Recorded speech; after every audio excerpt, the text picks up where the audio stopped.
asxaabtu waa in salaamay meel kasta adduunka aad ka joogtiin.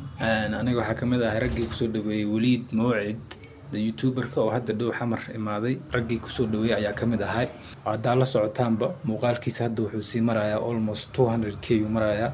Soomaalida haddee madaxa qof saarato oo guuleysanaya. Anigana ha lii cimaamado maaragtay subscribe iyo like-ta hala ii saaro. Aad iyo aad ayaad u mahadsantihiin. maanta waxaan rabaa aan idinla wadaago sidii aniga iyo Waliid aan isku helnay iyo sida sheekadan ay ku dhacday. Koodii hore Instagram-kiisa ayuu wuxuu soo dhigay inuu soo socdo Soomaali u soo socdo. Markaa arkay waxaan DM ayaan u diray, waxaan irinayahow Soomaaliya maaragtay wadankayga waa anaan kugu soo dhaweynaya, isoo qabo haddaad imaatid. Miss Dane waa kusoo qabanaya. Marka to my surprise waa isoo qabtay. He hit me up. Marka saa usoo degatid soo qabaan anaa arag kala geenay. And that's what happened. Markuu imaaday hotelkiisa soo joogo soo qabtay, wuxuu yiri waa imaadanayahow soo qabo. Hotelka uu tagay markaas waxaan go'aansanay in magaalada aan soo galno. Magaalada markaan soo aadnayna caqabadooyin aan qabsaday. Caqabada laakiin ugu weyneed waxay ahayd kaamirada. Kaamirada waa lagu dhibban yahay. Aad loogu dhibban yahay. Muuqaalkaagii wixii aad u soo baxday inaad duubatid ma ku dhameystirmaayo sababtoo ah mar walba waxaa maaragtay block ku ran garanaysaa. You gonna hit a wall.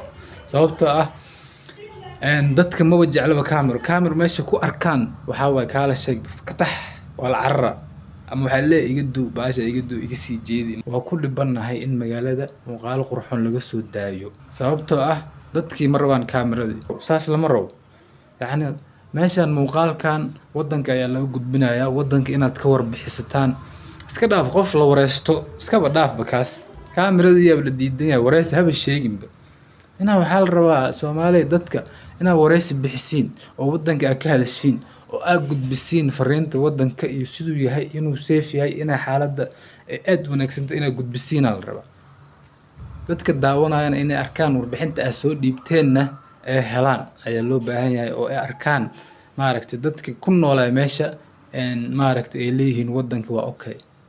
Marka taas in la bedelo waa aad ay muhiim u tahay taas in la bedelo. Mideeda kale waxaa jiro wadanka waxaa jooga youtubero waaweyn, youtubero caan ah oo wax soo gudbiyo laakiinse badanaa waxay soo gudbiyaan muuqaalo oo hoteelo ay ku waxeenayaan ama hoteelada hoolalkooda ay ku waxeenayaan maaragtay ay soo gudbiyaan sababtoo ah banaankii maaragtay kaamirada caqabad ku noqotay. Kaamiradii waxba meelaha ma la gali karaan oo maaragtay sidaas maaragtay dhagax loogu noqdo dadkii. Marka hoteelada ay sidaas ugu aruureen hoteelada la isku balansanaya hoteeladaas maaragtay maanta wax lagu duubaya. Marka dadka kaamirada maaragtay in ogolaado oo wadankii meel kasta lala maro baasha waa caadi. wax xun maaha. Wax xun maaha. Soomaaliya hurdada laga kaco kaamirada wax xun maahan. wadankii maaragtay dadka la tusinaya programma lagu sameynaya muuqaalo lagu soo gudbinaya waa la idin wareysanaya. Marka dadka muuqaalada soo gudbiyaan oo ogolaada. Youtuberka hadda la dhahayo Asad Xaajiyo ayaa meesha ugu maaragtay youtuberada Soomaaliya ugu weyn. Asaga hadda Soomaaliya jooga xoogaa waa jooga. Muuqaalada uu soo gudbiyana sidaas ay tahay maaragtay sidii kuwii uu ku sameyn jiray Malaysia camal oo kala maaha. Wadanka inuu dhax galo oo meel kasta tago oo maaragtay caqabado oo maaragtay ay keenayso marmar uu soo baxaa laakiinse si weyn dadka uma soo dhax gali karo. Marka caqabadahaas waxaa keenayo kaamirada dadka ay diidan yihiin. Hadda ayaantii dhawood aan la duubayo Waliid waxaa dhacday dhowr jeer in la qabsado oo la yiraahdo kaamirada annaka ma rabno muuqaal yacni kaamirada qabato qofkii. Markuu arkay intuu maaragtay iga dhaaf dhihi lahayo waxay iska soo jiraan qaarkood Soomaali iska dhib badantay iga tirtir baashaas. Ani ma ku jiro ani Soomaali hal iga tiro muuqaalkaas ani inaad ka muuqdo mar waa hal iga tiro.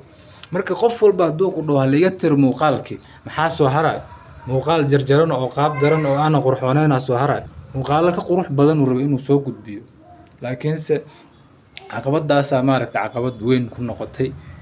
Ayadoo saas jirta haddana maaragtay waa soo gudbina muuqaalo haddana muuqaalo kala soo socdo uu soo wada insha Allah waa soo socdaan. Marka caqabadaas caqabad weyn ku ah dadka rabo inay wax soo gudbiyaan. Marka midaas in laga tashto lagu laabto oo maaragtay ayaa fiicnaan lahayd.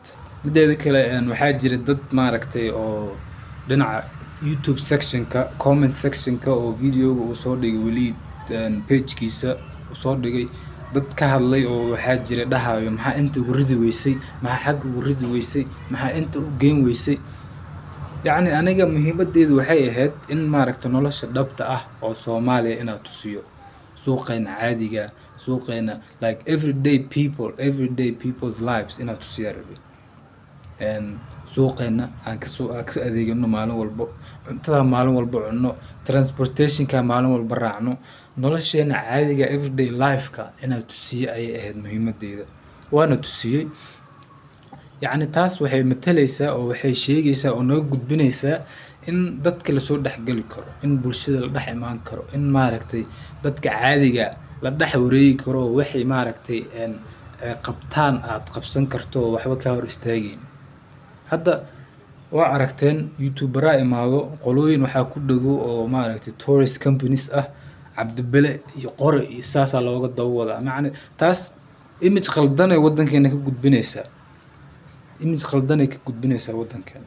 marka in maaragtay dadkii soo dhexgeli karo asagoo u baahneenin bodyguard iyo waxyaabahaas uusan u baahneenin muhiimadda oo dadka caadiga lala soco karo waayo muhiimadda. marka aniga nolosha caadiga oo high classka maanan geenin oo yacni dadka waa ku yar yihiin xagga noloshii hoose oo dadka masaakiintana maanan geenin oo maaragtay oo lowga very low maanan geenin. waxaan rabay nolosha dhexdhexaadka oo boqolkiiba 80 mise boqolkiiba 70 Soomaalida ay ku nooshahay aan rabay inaan tusiyo. bariiskii iyo hilibgeelkii iyo caanihii maaragtay caana geelkii oo shaaha ahay waxaasoo dhan waxaan aad uga helay. dad badanna maaragtay way ka heli doonaan oo ajaanib hadday arkaan. marka muhiimadda taasay ahayd maahan mar walba in maaragtay wax maaragtay nidaama nolosha saxdaana in dadka arkaan. mar walba wax oo high and mighty stuff ina maaragtay dadku tusid muhiim maaha. nolosha saxda oo dhabta ah ayaa ka wanaagsan. marka aniga sidaas u geeyay meesha aan geeyay. muhiimaddu intaas ayay ahayd. hadduu maaragtay dad kale oo rabaan in maaragtay imaadaan wadanka sida nolosha caadiga maaragtay loo tusiyo oo nidaamkaas oo nadiifka anakena la soo xiriiri karaan, waana soo tusinayna, waa joognaa maaragtay hana la soo xiriiraan. haddii xataa oo Soomaali aad tahay oo Soomaali diaspora xag ku soo daalay aad tahay wadankaaga rabti inay imaatido waa lagu wada adiga xataa naftirka malaga tagay iyo dadkii cusub iyo ajaanibtana haba sheegin because ayakana waa lagu wada waa la geenayaa hadduu Ilaahay idmo.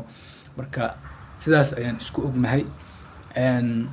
caqabadooyin kale way jireen, caqabadooyinku waa iska badnaayeen laakiin se muhiim maahan in la sheego waxaasna waa wax laga bixi doono. marka muuqaalka intaan ayaa kusoo gabagabeynaya. idinkana channelka subscribe noo saara. aad iyo aad u mahadsantihiin. like-tan naga hilmaamina. waan dadaaleynaa idinkana garabkeena ahaada insha Allah. sidaas ayaan isku ognahay. Soomaaliya guuleysta. mac salaam.